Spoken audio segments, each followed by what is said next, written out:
Je voudrais donc montrer que la télévision est le lieu de censure multiples et pour la plupart invisibles, y compris pour ceux qui les exercent. Et ceci est important parce que l'analyse sociologique se heurte souvent à un malentendu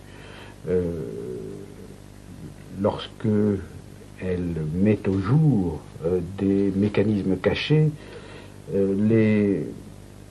Ceux qui font l'objet de ces analyses, dans le cas particulier des journalistes, ont tendance à penser que le travail de dénonciation, avec une apostrophe, est un travail de dénonciation, et de dénonciation personnelle. Et ils se sentent en quelque sorte visés par les analyses. Alors que plus on avance dans l'analyse d'un mécanisme, d'un milieu, d'un fonctionnement social, plus en quelque sorte on est amené à dédouaner les agents de leurs responsabilités. Ce qui ne veut pas dire qu'on justifie tout ce qui se passe dans un univers social, mais plus on comprend comment il fonctionne, plus on comprend aussi que les gens qui le font fonctionner sont manipulateurs autant que manipulés. Ce qui ne veut pas dire qu'ils ne manipulent pas. Et souvent ils manipulent d'autant mieux qu'ils sont eux-mêmes manipulés et inconscients de l'être. Donc j'insiste sur ce point, tout en sachant que malgré tout ce que je dis sera perçu comme ce qu'on appelle une critique. C'est aussi une manière pour les groupes sociaux analysés de se défendre contre l'analyse. Donc la télévision est le lieu de censure. Ces censures, on s'attend à ce que je dise qu'elles sont politiques. Et on pense que, effectivement, la télévision est sous le contrôle des gouvernements, des ministres de l'information. On proteste contre le fait que la France est un ministre de l'information, ce qui, évidemment, n'est pas très défendable, mais l'important n'est pas tellement là. On peut penser aussi aux censures économiques. En fait, il est vrai qu'en dernier ressort, on pourra dire que ce qui pèse sur la télévision, c'est toute la logique économique. Alors, j'ai bien en dernier ressort, en dernière analyse. Cela dit, dire simplement que ce qui se passe à la télévision est déterminé par les gens qui possèdent la télévision, par les annonceurs qui payent la publicité, par l'État qui donne des subventions, je pense que c'est très insuffisant et que si on ne savait sur une chaîne de télévision que le nom du propriétaire, la part des annonceurs dans le budget des différents annonceurs, etc., et le montant de subvention, on ne comprendrait pas grand-chose. Voilà, ce sont des choses tellement grosses et grossières que la critique la plus élémentaire les perçoit. Il me semble que ce que je veux montrer est beaucoup plus subtil et donc beaucoup plus dangereux. Bon, je parle souvent de violence symbolique, enfin bon, c'est une notion qui peut paraître abstraite et difficile, mais je crois qu'elle est utile en l'occurrence. La violence symbolique est une violence, ce sont des coups en quelque sorte, qui s'exercent avec, en quelque sorte, la complicité tacite de ceux qui la subissent et de ceux qui l'exercent, dans la mesure où les uns et les autres sont inconscients de subir cette violence. Et un des rôles de la sociologie, enfin c'est son métier, elle fait comme toutes les sciences, elle dévoile des choses cachées, inconscientes, et ce faisant, elle peut contribuer un petit peu à minimiser la violence symbolique qui s'exerce dans les rapports sociaux, et en particulier dans le rapport de communication médiatique. Alors, ce que je veux montrer donc, c'est une série, je veux mettre le doigt sur une série de mécanismes qui font que la télévision cache. La télévision cache tout en montrant. Et en un sens, plus elle montre, plus elle cache. Plus elle dévoile, plus elle voile. Alors, bon, j'ai l'air encore de jouer au paradoxe, mais prenons le plus facile. Bon, je vais aller constamment du plus facile, du presque conscient, jusqu'au, je crois, le plus difficile et le plus inconscient. Les faits divers. Bon, on pourrait dire, pour faire un jeu de mots, les faits divers, ce sont des faits qui font diversion. Le fait divers, c'est cette sorte de denrée élémentaire, rudimentaire de l'information, qui est très importante. Ça, je le dirai au moins 20 fois au cours de mon exposé. La rareté, la denrée la plus rare à la télévision, c'est le temps. Bon. penser qu'on emploie des minutes si précieuses pour dire des choses si futiles, ça veut dire que ces choses si futiles, en fait, sont très importantes dans la mesure où elles cachent les choses précieuses, elles cachent les choses importantes. Alors, si j'insiste sur ce point, c'est qu'on sait par ailleurs qu'aujourd'hui, je n'ai pas les chiffres précis en tête, je n'ose pas les dire de mémoire, on sait qu'aujourd'hui, une proportion très importante, qui est de l'ordre de plus de 50% des gens, ne lisent aucun quotidien. Autrement dit, sont voués, corps et âme, à la télévision. Or, si elle fait ce que je dis, c'est-à-dire si par exemple en mettant en tête des faits divers, or vous pouvez vérifier, prenez France Info, dans 5 minutes, on peut faire la vérification, on va commencer par un fait divers, et de plus en plus, et puis quand ce n'est pas la page sportive, etc. Bon, en remplissant ce temps rare avec du rien, avec du vide, ou du presque rien, on écarte les informations pertinentes que devrait posséder le citoyen pour exercer ses droits démocratiques. La télévision a cette propriété qu'elle montre, bon. Mais on peut paradoxalement cacher en montrant. Bon, alors évidemment, en montrant autre chose que ce qu'il faudrait montrer, bon, si on faisait ce qu'on est censé faire, c'est-à-dire informer, mais on peut aussi cacher en montrant ce qu'il faut montrer, mais en le montrant de telle manière qu'on ne le montre pas, en montrant de telle manière que on le décompose, ou on le déconstruit, on le rend insignifiant, ou au contraire qu'on le construit de telle manière qu'il prend un sens qui ne correspond pas du tout à la réalité. Alors, sur ce point, j'aurai l'embarras du choix, mais je prends deux exemples qui sont empruntés à un très beau travail de Patrick Champagne dans La misère du monde. Patrick Champagne a fait un chapitre consacré à la représentation que les médias donnent des phénomènes de misère, de qu'on appelle de banlieue, etc., etc. Et il montre comment les journalistes, portés à la fois par les propensions inhérentes à leur métier, à leur vision du monde, à leur formation, à leur à leur disposition, etc., mais aussi par la logique de la profession dans laquelle ils se trouvent, etc. Il montre donc comment les journalistes, sous ces différentes contraintes, sélectionnent dans la réalité sociale et dans cette réalité particulière qu'est la vie des banlieues, un aspect tout à fait particulier et qui ne correspond en général pas à grand-chose. Alors, autrement dit, pour dire les choses très simplement, les philosophes appellent ça des catégories. Ce sont des catégories, ce sont des structures invisibles, bon, qui sont le principe de ce qu'on voit et de ce qu'on ne voit pas. Bon, la métaphore la plus commode qu'emploient les professeurs qui veulent enseigner Kant, ils disent au fond ce sont des lunettes. Bon, et je pense que c'est pas faux, ce sont des lunettes, mais d'un type très particulier, des lunettes qui structurent d'une certaine façon, qui disent ça c'est important, ça c'est pas important, ça c'est bien, ça c'est mal, ça c'est masculin, ça c'est féminin, etc. Bon, alors ces catégories, nous en avons plein la tête, elles sont le produit de notre éducation, de l'histoire, etc., etc. Et les journalistes eux-mêmes ont des catégories à partir desquelles ils voient certaines choses, ils n'en voient pas d'autres, hein, et ils voient d'une certaine manière les choses qu'ils voient. Voilà les deux procédés. Ils opèrent donc une sélection et une construction de ce qui est sélectionné. Alors, principe de sélection. Le principe de sélection, c'est le sensationnel. C'est donc ce qui est sensible, immédiat, mais alors c'est encore trop vague. Le sensationnel, c'est aussi le spectaculaire. On est dans une logique du spectacle, on filme, etc., donc il est normal qu'on filme des choses spectaculaires. La télévision appelle en quelque sorte du spectaculaire, du sensationnel, elle appelle à la dramatisation, elle appelle à la vision dramatique, et un des problèmes étant d'avoir l'ouverture du journal. Il va y avoir une compétition entre les journalistes pour avoir l'ouverture, une compétition entre les journaux pour avoir la meilleure ouverture, etc., etc., et tout ça va porter à la dramatisation. Donc, dans les banlieues, ce qui intéressera, ce sont les émeutes. C'est déjà un grand mot. Hein. Ça peut être un chahut qui devient émeute. Alors là aussi, on fait le même travail sur les mots.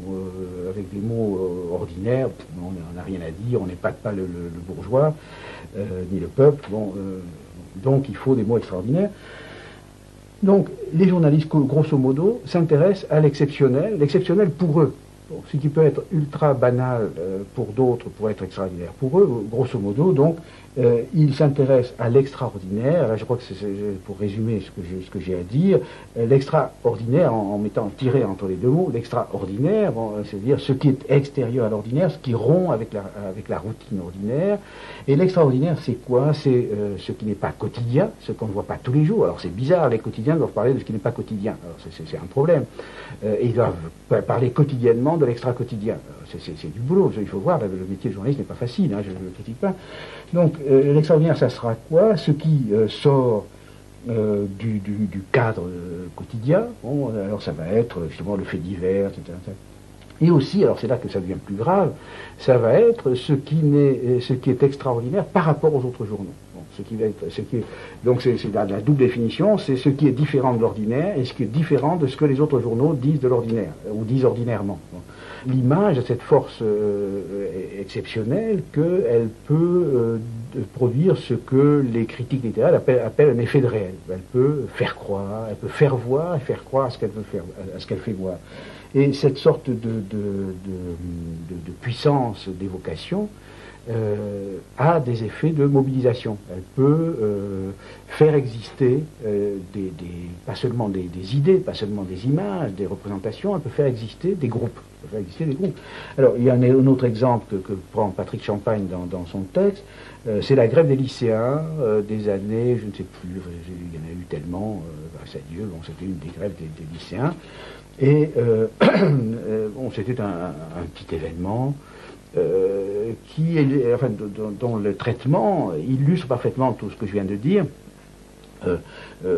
Les journalistes avaient en tête 68, alors bon, est-ce que ça serait pas de nouveau 68? Si 68, il faut vraiment pas le rater. Bon, alors on commence à filmer, puis on a affaire à des ados pas très politisés, que ça ne savent pas trop quoi dire. Alors on crée des porte-paroles, les porte-paroles se prennent au sérieux, etc. Bon, et de fil en aiguille, bon, la télévision qui prétend enregistrer, enfin qui prétend être un record, enfin comme on dit, d'être un instrument d'enregistrement, bon, devient un instrument de création, de réalité. Bon, elle fait voir, elle fait croire, et alors ça conduit à des choses extrêmement importantes. On va de plus en plus vers des univers où le monde social est décrit, prescrit par la télévision. La télévision devient en quelque sorte l'arbitre de l'accès à l'existence sociale et politique. C'est des gros problèmes de la politique, c'est de savoir comment imposer des principes de vision du monde, toujours les fameuses catégories, imposer des lunettes telles que les gens voient le monde selon certaines divisions et disent ce qui est important, s'opposition entre les jeunes et les vieux, ou les étrangers et les Français, etc. Bon, cette opposition, ces principes d'opposition, on les impose et on fait des groupes. C'est ça l'enjeu. Et ces groupes se mobilisent et font convaincre de leur existence, font pression, font reculer le gouvernement, comme on dit, etc. Bon. Et dans ces luttes aujourd'hui, un des choix devient faut-il manifester pour la télévision ou manifester, bon, et ceux qui en sont encore à croire qu'il faut manifester, que ça suffit, risquent de rater leur manifestation. Il faut de plus en plus produire des manifestations pour la télévision, c'est-à-dire des manifestations de nature à intéresser les gens de télévision, étant donné leur catégorie de perception. Voilà. Alors, j'ai dit jusqu'à présent, j'ai parlé comme si le sujet de toutes ces actions était le journaliste. Alors évidemment, le journaliste est une entité abstraite qui n'existe pas. Ce qui existe, ce sont des journalistes extrêmement différents, selon le sexe, selon l'âge, selon le journal, selon le médium. Il n'y a presque rien en commun entre la présentatrice de TF1 et l'éditorialiste du Monde, etc., etc. Bon, donc il y a toutes sortes de divisions, il y a une dispersion très grande de la population. Le monde des journalistes est un monde divisé, où il y a des conflits, des concurrents, des hostilités, etc., etc. Cela dit, mon analyse reste vraie, je crois, parce que ce que j'ai à l'esprit, c'est que cette image que produit globalement la télévision est beaucoup plus homogène qu'on ne croit en ce qui concerne les biens symboliques, enfin les messages. La concurrence homogénéise. Il suffit de comparer les couvertures des hebdomadaires français à 15 jours d'intervalle. On voit à peu près les mêmes titres. Et même il suffit de comparer les journaux télévisés, il suffit de comparer les journaux radiophoniques des chaînes à grande diffusion, au pire, l'ordre des informations change, disons au pire ou au mieux. En fait, il y a une sorte d'unification par la concurrence, et les produits télévisés sont des produits de collectif, mais pas seulement du collectif constitué par l'ensemble du journal ou l'ensemble d'une rédaction, mais du collectif constitué par l'ensemble des journalistes. Bon, c'est-à-dire que, bizarrement, on pourrait dire, on pose toujours la question, mais qui est le sujet d'un discours, hein? Je suis en train de parler, et qui parle? Est-ce que c'est moi? On n'est jamais sûr d'être le sujet de ce qu'on dit, hein. Pour une grande part, on dit des choses qu'on a apprises, etc. Bon, Descartes disait déjà, nous avons tous été enfants avant que d'être hommes. Enfin, nous disons beaucoup moins de choses originales que nous ne le croyons. Bon. Mais c'est particulièrement vrai dans des univers où les contraintes collectives sont très fortes, et en particulier les contraintes de la concurrence, dans la mesure où chacun des acteurs, des agents, des producteurs, est amené à faire des choses qu'il ne ferait pas si les autres n'existaient pas, des choses qu'il fait pour arriver avant les autres, pour... voilà. Alors, un phénomène très précis qui illustre très bien ça, c'est personne ne lit autant les journaux que les journalistes. C'est-à-dire, c'est une chose qu'on oublie. Moi, j'ai beaucoup d'amis journalistes, et ça m'amuse toujours. Et ils me disent, ah, est-ce que tu as vu, est-ce que tu as lu, etc. Bon, c'est très étonnant. Ils pensent que tout le monde lit tous les journaux. Ils oublient, par exemple, que, d'abord, il y a beaucoup de gens qui lisent pas les journaux, et ensuite que ceux qui lisent les journaux en lisent un. Il est très rare qu'on lise le même jour Le Monde et Libé, à moins d'être un professionnel. Bon. Alors, pour eux, l'instrument majeur, c'est la revue de presse. Alors, la revue de presse, qui est une fiction journalistique, ça n'amuse personne. D'ailleurs, c'est un truc rituel qui a dû être inventé au XIXe siècle et qu'on vous assène tous les matins dans les radios, ou dans les radios surtout. Bon, la revue de presse, c'est un instrument professionnel, c'est-à-dire pour savoir ce qu'on va dire, il faut savoir ce que les autres ont dit.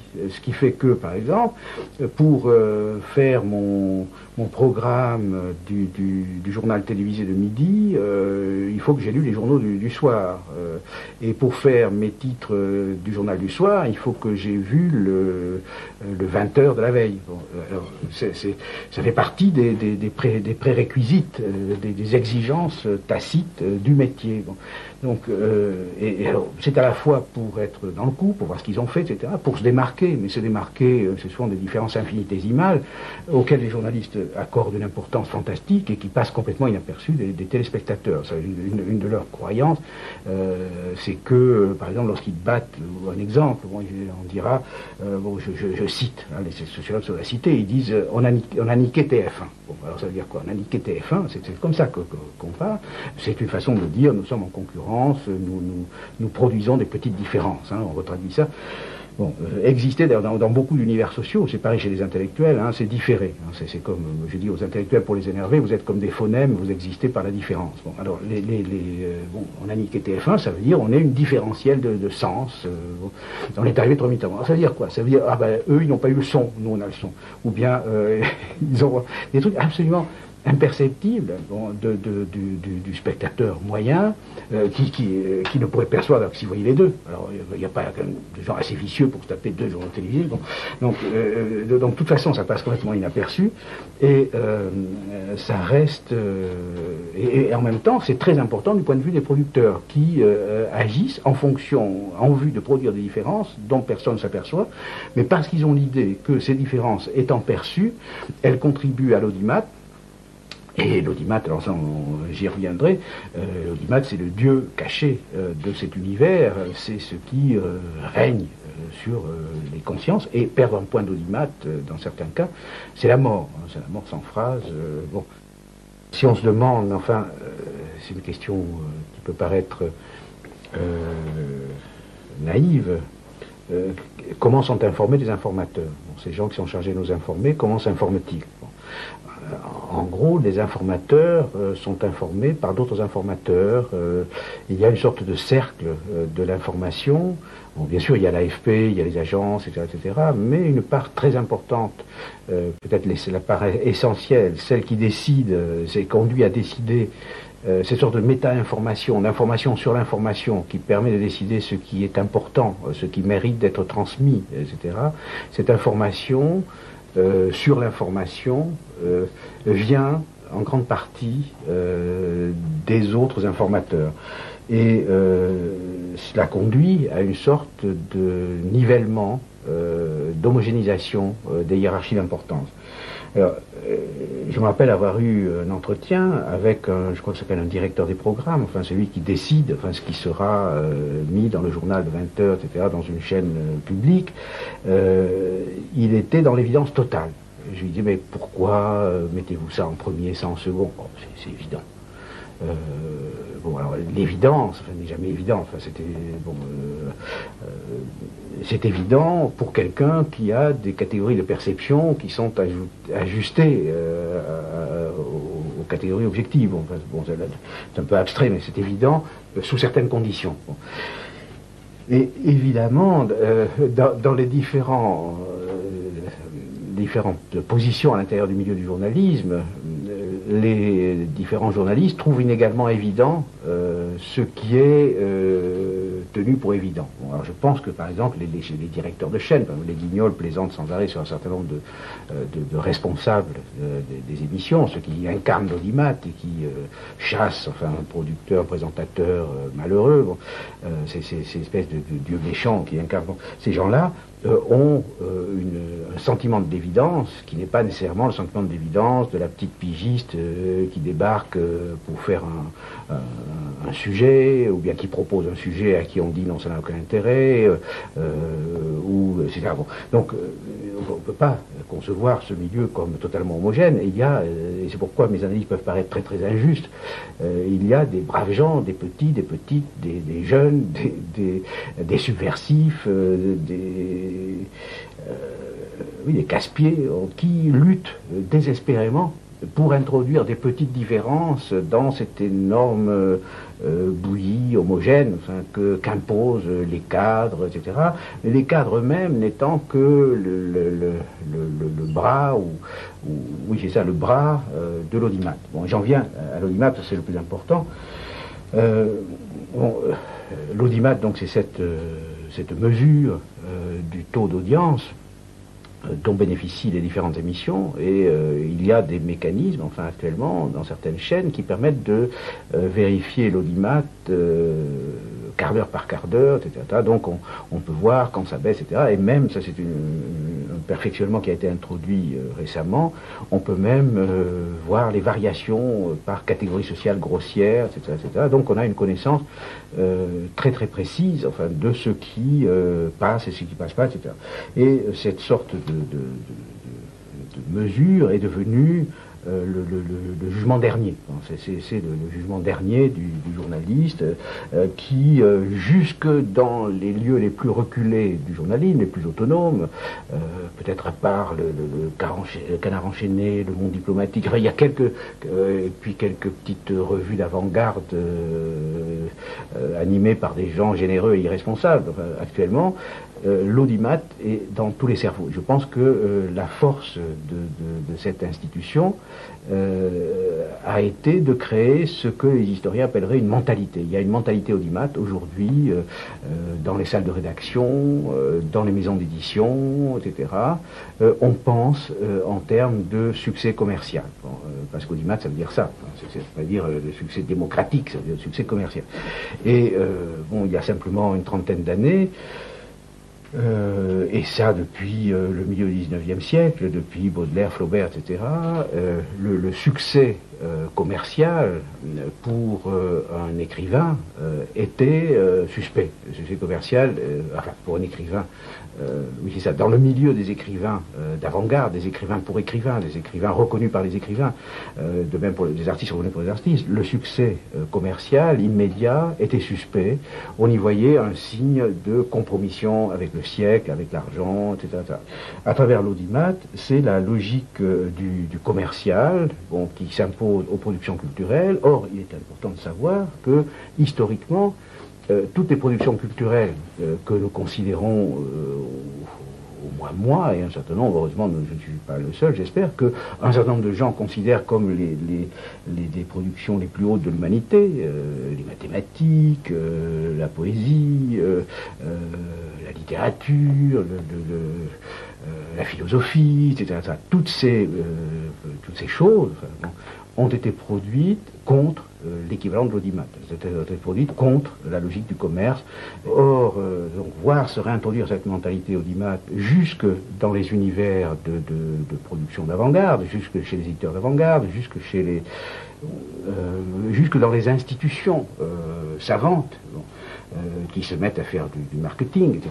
Bon, c'est très très inquiétant parce que cela risque de mettre en question les conditions mêmes de la production de ces œuvres ésotériques, réservées à quelques-uns, mais qui en même temps sont les accomplissements les plus hauts de l'esprit humain. Donc l'audimat presse et introduit la logique du commercial. Et alors sur la télévision, il exerce un effet tout à fait particulier, c'est qu'il se retraduit par la pression de l'urgence, la concurrence entre les journaux, la concurrence entre les journaux et la télévision, la concurrence entre les télévisions prend la forme d'une concurrence temporelle pour le scoop, pour être le premier. Et par exemple, dans un livre de Alain Accardo, où il présente un certain nombre d'entretiens avec des journalistes, il montre comment les journalistes de télévision sont amenés, parce que tel médium, telle télévision concurrente a couvert une inondation, à aller couvrir l'inondation en essayant d'avoir quelque chose que l'autre n'a pas eu. Enfin bref, il y a des objets, les inondations, les incendies, les catastrophes, etc., qui sont imposés aux téléspectateurs parce qu'ils s'imposent aux producteurs, et ils s'imposent aux producteurs parce qu'ils sont imposés aux producteurs par la concurrence avec d'autres producteurs, etc. Cette sorte de pression croisée que les journalistes font peser les uns sur les autres, donc, est génératrice de toute une série de conséquences qui se retraduisent par des choix, par des absences, par des présences, etc. Il est vrai qu'il y a un lien entre la pensée et le temps. Et je pense qu'un des problèmes philosophiques majeurs que pose la télévision, c'est le problème des rapports entre la pensée et la vitesse.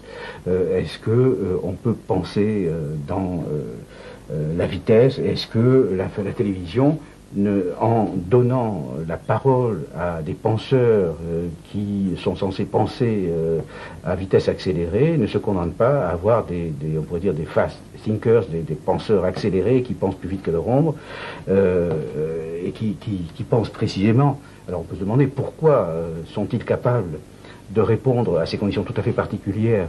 Pourquoi arrive-t-il à penser là où personne ne pense plus, parce que, semble-t-il, la réponse, parce qu'il pense par idée reçue. C'est-à-dire, c'est l'expression de Flaubert sur laquelle on ne réfléchit pas.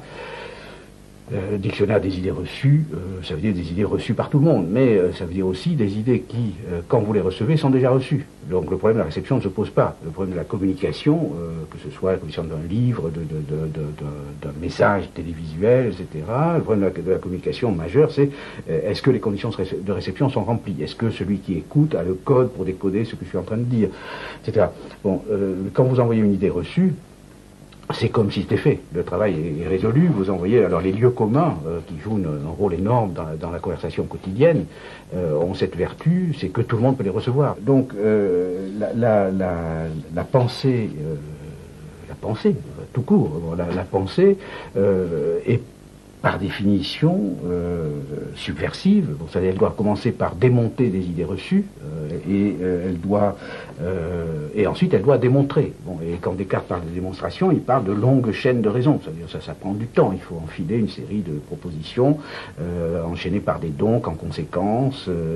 Cela dit est entendu que, etc. Bon, ce déploiement de la pensée pensante est intrinsèquement lié au temps. Bon, c'est pas seulement parce que, et ça fait partie aussi de la condition de l'urgence, ils ont des carnets d'adresses. On dit sur la Russie, c'est même Carrère d'Ancos. Enfin, il y a des locuteurs obligés qui dispensent de chercher qui aurait peut-être quelque chose vraiment à dire. Bon, mais il y a aussi le fait que pour être capable de penser dans des conditions où on ne pense plus, en état d'asphyxie, de penser, bon, il faut être un penseur d'un type particulier. Alors, il faudrait passer au débat, parce qu'on peut dire, mais il y a tout de même à la télévision place pour des débats. alors là, je vais aller vite parce que je pense que la démonstration est plus facile à faire. Il y a d'abord les faux débats, les vrais faux débats. Bon, ceux qu'on reconnaît tout de suite quand vous voyez à la télévision Alain Minc et Attali, quand vous voyez Alain Minc et Sormand, quand vous voyez Julliard et Imbert, etc. Bon, il y a un monde clos d'interconnaissance, d'intercommunication, qui est dans une logique d'auto-renforcement permanent. Bon, ce sont des gens qui se voient entre eux, qui se confirment, qui s'opposent, mais de manière tellement convenue. Alors, il y a des débats apparemment vrais. Bon, et je vais en analyser un assez rapidement. C'est bon, c'est l'exemple que j'ai pris. C'est le débat organisé par Cavada pendant les grèves de novembre. Bon, c'est un débat qui a toutes les apparences du débat démocratique. Bon, et c'est pour ça que je l'ai pris, pour pouvoir raisonner a fortiori. C'est le plus mauvais exemple pour ma thèse. Donc je pense que si je convainc à propos de cet exemple, a fortiori on pourra faire ça sur le débat de Bilalian, qui lui était caricatural, tout le monde s'en est aperçu, bon, ou sur les débats ordinaires. Quand on regarde ce qui s'est passé à ce débat, et là je vais procéder comme j'ai fait jusqu'à présent, je vais aller du plus visible au plus caché, on voit une série d'opérations de contraintes, de censure. Bon, premier niveau, le rôle du présentateur. Alors ça, c'est ce qui frappe toujours les spectateurs. Les spectateurs voient bien que le présentateur fait des interventions contraignantes. Bon, c'est lui qui impose le sujet, c'est lui qui impose la problématique. Par exemple, dans le débat de Durand, il y avait « Faut-il brûler les élites ?» Ça, c'est raffiné. Tout le monde sait que on sait d'avance la question, c'est une question tellement absurde que bon, la réponse oui ou non sont également absurdes. Enfin, bon. Donc, il impose la problématique, il impose les questions précises, au nom du respect de la règle du jeu. Hein, alors, évidemment, le respect de la règle du jeu est à géométrie variable. Ça serait facile à démontrer. La règle n'est pas la même quand il s'agit d'un syndicaliste, quand il s'agit de M. Perfit dans l'Académie française, etc. Bon, il distribue la parole. Il distribue les signes d'importance, ce qui est, alors là, extrêmement important. C'est un travail qu'ont fait certains sociologues. Ils ont essayé de dégager l'implicite, enfin, de la communication, l'implicite non verbal de la communication verbale. Bon, c'est-à-dire que nous disons autant par les regards, par les silences, par les gestes, par les mimiques, les mouvements des yeux, etc., que par la parole elle-même, bon, et aussi par l'intonation, par toutes sortes de choses bon. Or, ce qui est important, c'est ce qui devrait décourager les fanatiques du miroir de Narcisse, c'est devrait les décourager d'y aller. En fait, on livre énormément plus qu'on ne peut contrôler. C'est impossible. Il y a tellement de niveaux dans l'émission, ne serait-ce que du langage. Enfin, si on contrôle le niveau phonologique, on n'y contrôle pas le niveau syntaxique. Enfin bref, il y a tellement de choses à contrôler. Et si en plus on ajoute le geste, etc., il y a tellement de choses à contrôler que personne, même le plus maître de lui-même, à moins de jouer un rôle ou de faire la langue de bois, ça c'est une des fonctions de la langue de bois, jouer un rôle finalement, personne ne peut tout contrôler. Bon, alors, le présentateur lui-même intervient par le langage conscient, sa manière de poser les questions, par exemple son ton. Il dira aux uns veuillez répondre, vous n'avez pas répondu, vous n'avez pas répondu à la question, sur un ton cassant, mais j'attends votre réponse, est-ce que vous allez reprendre la grève, etc. Bon. Et aux autres il dira mais sur un ton respectueux. Bon. Alors j'ai vu un exemple qui est très, très significatif, c'est le merci. J'ai comparé, ça peut se faire avec des exemples. Il y a une manière de dire merci qui consiste précisément à remercier. C'est merci, ça veut dire ça va, terminé, passons au suivant. Ou on dit vraiment merci, je vous remercie, on accorde de l'importance à votre parole, enfin on accueille la parole. Bon, alors ça se manifeste infinitésimalement, mais l'interlocuteur encaisse. Il encaisse la sémiologie, enfin la sémantique apparente et la sémantique cachée. Il encaisse les deux et il peut perdre ses moyens. Donc le présentateur distribue les temps de parole, il distribue le ton de parole, respectueux ou dédaigneux, attentionné ou impatient. Il fait, par exemple, il y a une façon de faire ouais. Bon, c'est pas encore fini, enfin, qui consiste à faire sentir à l'interlocuteur. Par exemple, dans les entretiens, nous savons ça très bien, il y a une manière, c'est très très important de renvoyer aux gens des signes d'acquiescement, des signes d'intérêt. Sinon les gens se découragent, peu à peu la parole tombe. Enfin, nous attendons même des toutes petites choses, du type oui, des hochements de tête, des petits signes d'intelligence, comme on dit. Bon. Ces choses-là, le présentateur les manipule consciemment et inconsciemment. C'est encore son inconscient très souvent qui intervient plus que son conscient, et par exemple son respect des grandeurs, qui sont souvent des fausses grandeurs. Dans le cas particulier, un autodidacte un peu frotté de culture va admirer les fausses grandeurs, les académiciens. Donc il va manipuler encore l'ordre de parole, il va surtout manipuler l'urgence. Et là, on retrouve l'éternel problème. Il se sert du temps, et de l'urgence du temps, de l'horloge, de la clepsydre, comme disait Platon, pour couper, pour ne pas laisser parler, pour interrompre. Et alors là, il a un recours, comme tous les présentateurs, il se fait le porte-parole du public. Et il dit je vous interromps, je ne comprends pas ce que vous voulez dire. Bon, alors, il ne laisse pas entendre qu'il est idiot, ça peut arriver. Il laisse entendre que le téléspectateur de base, qui par définition est idiot, ne comprendra pas. Et que donc il se fait le porte-parole des imbéciles pour interrompre un discours intelligent. Bon, alors que, ça je l'ai observé, les gens supposés demander ce rôle sont les plus énervés par les coupures. Bon.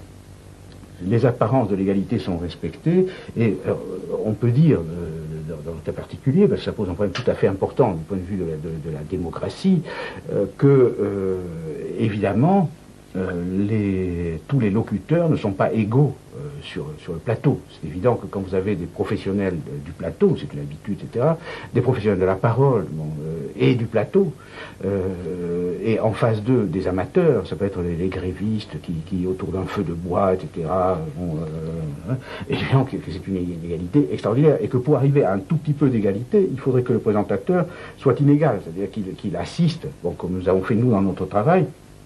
Quand nous voulons que quelqu'un qui n'est pas un professionnel de la parole parvienne à dire des choses, et souvent ils disent des choses tout à fait extraordinaires que les gens qui ont la parole à longueur de temps ne sauraient même pas penser, il faut faire un travail d'assistance à la parole. Pour ennoblir ce que je vais dire, c'est la mission socratique dans toute sa splendeur, ça consiste à se mettre en quelque sorte au service de quelqu'un dont on estime que la parole est importante, dont on veut savoir ce qu'il a à dire, savoir ce qu'il pense, tout en l'aidant en quelque sorte à accoucher.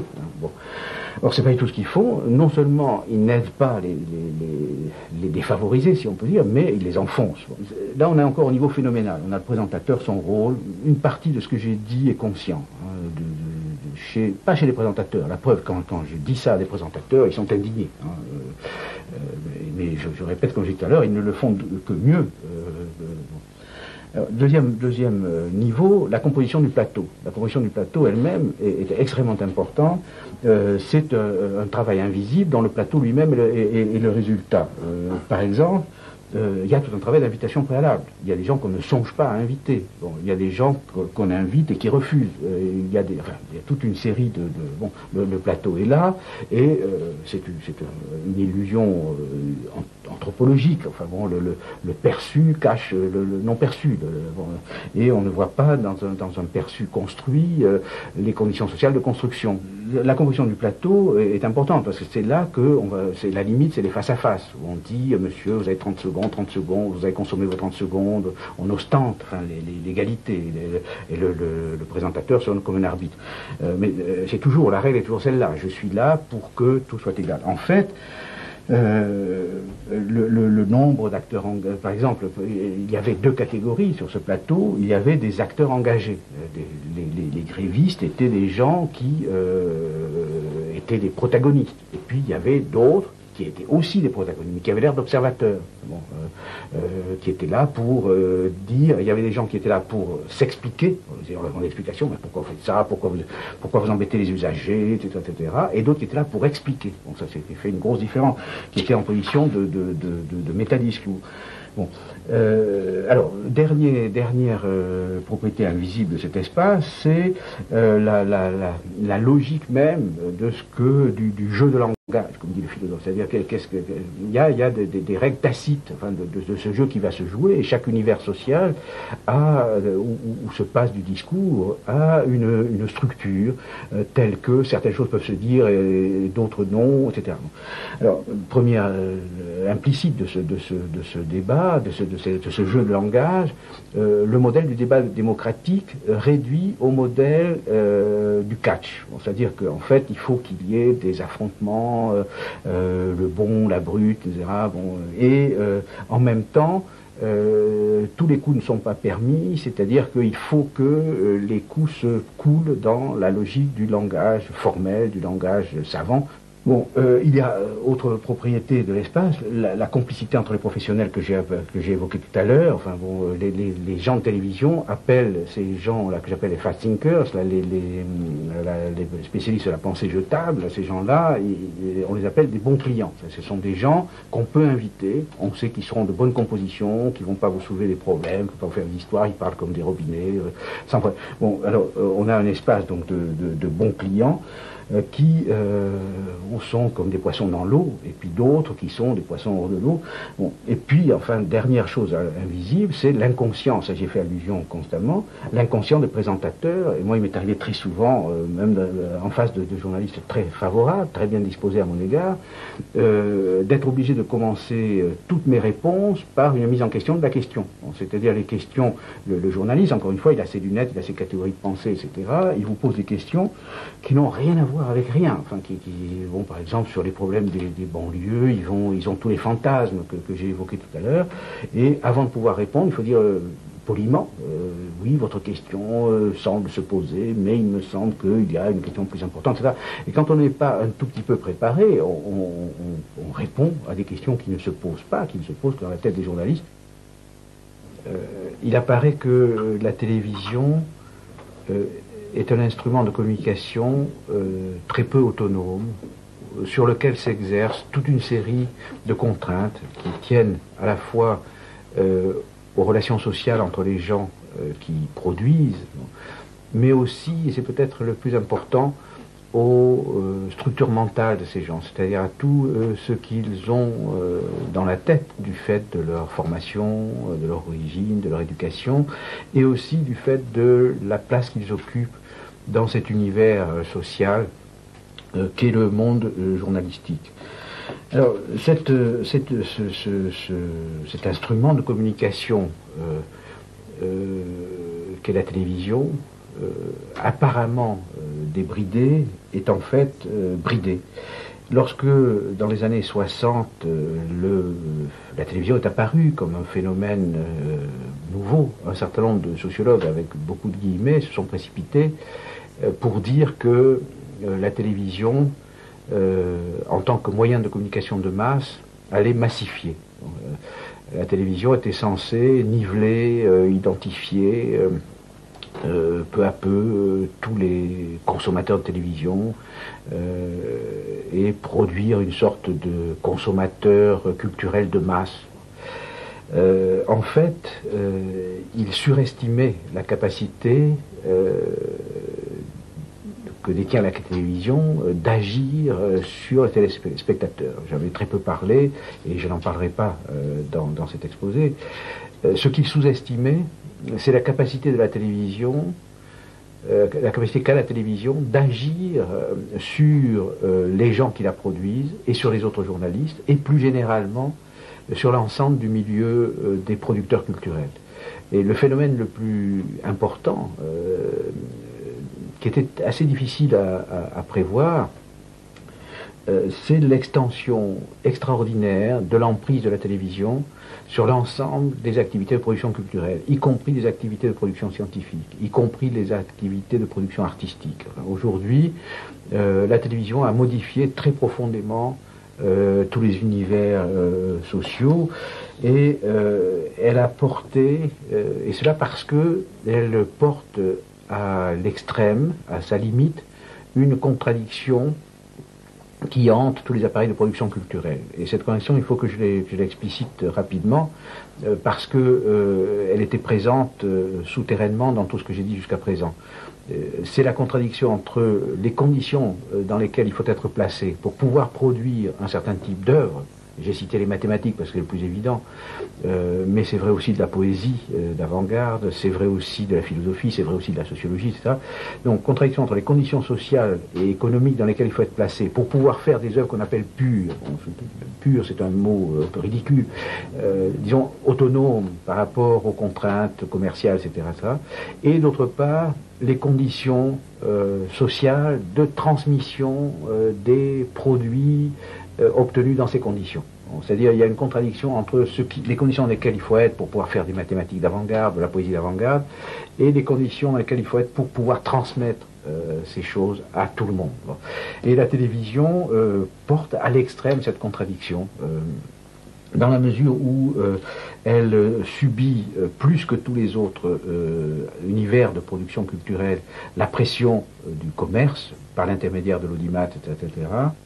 Alors, ce qui advient, c'est que dans cet univers de ce petit monde, ce petit microcosme qu'est le monde du journalisme, les tensions entre ceux qui voudraient défendre les valeurs de l'autonomie, de liberté à l'égard du commerce, de liberté à l'égard de la commande, liberté à l'égard des chefs, liberté, etc. Bon, la tension entre donc ceux qui voudraient défendre la liberté et ceux qui se soumettent à la nécessité et qui en sont récompensés. Bon, ces contradictions sont très grandes et je pense qu'il y a dans le journalisme actuellement de très grandes tensions qui ne s'expriment pas parce que les conditions ne sont pas très favorables.